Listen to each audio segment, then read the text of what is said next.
Oke, Pak Ketua, terkait pengusulan P3K paruh waktu ini, bagaimana tanggapan dari Pak Ketua? Ya, tentu kita menginginkan bahwa semua pegawai kita yang sudah P3K paruh waktu, ya itu bisa segera diusulkan. Bahkan bukan cuma itu sih, kita juga berharap harusnya seluruh yang dulu pernah honor, yang pernah bakti, itu harusnya mereka bisa tetap bekerja karena mereka sudah sarjana, sudah berpendidikan tinggi. Tetapi juga tentu karena kondisi keuangan kita yang sangat-sangat ya semua orang sudah tahu, secara nasional juga ada efisiensi, secara kedaerahan juga kita ada defisit yang cukup besar gitu. Jadi kalau ditanya keinginan, ya tentu kita menginginkan itu sesegera mungkin. Hanya saja sesuai dengan arahan dari pusat juga, ya itu kan dikembalikan kepada kemampuan daerah, ya, kepada kemampuan keuangan daerah, sehingga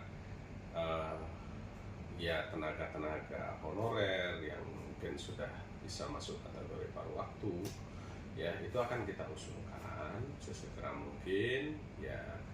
Tetapi ya jika nanti juga tidak semuanya bisa tertampung, ya karena kemampuan daerah, tentu ini yang akan kita cari solusi bersama-sama dengan pemerintah, ya. Jadi kita berharap generasi muda harus tetap semangat, ya, apalagi ini di bulan-bulan, ya, di bulan-bulan kemerdekaan Indonesia, ya harus punya semangat, harus tetap semangat, harus tetap optimis, ya tidak boleh patah, tidak boleh putus asa hanya karena belum tertampung di P3K atau bahkan mungkin di P3K paruh waktu.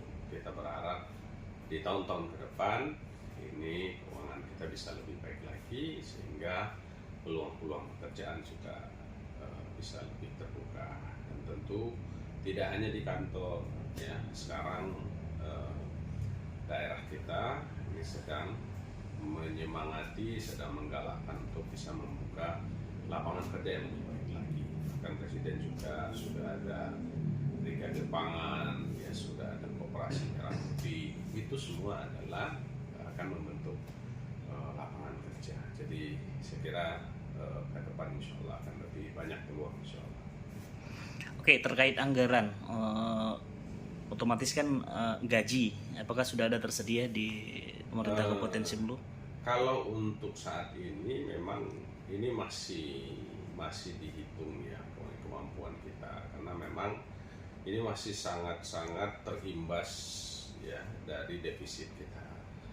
Ya, kita sudah beberapa kali mencoba duduk bersama dengan tim anggaran pemerintah daerah, dan kita melihat potensi yang cukup besar, kemungkinan di tahun depan pun, ya kalau dari existing yang ada sekarang, kemungkinan masih ada defisit di tahun depan. Jadi ya ini yang coba kita jadi jatuh di pertama sekali, kemungkinan besar masih akan ada defisit. Yang kedua, ya kemudian beban pegawai yang luar biasa.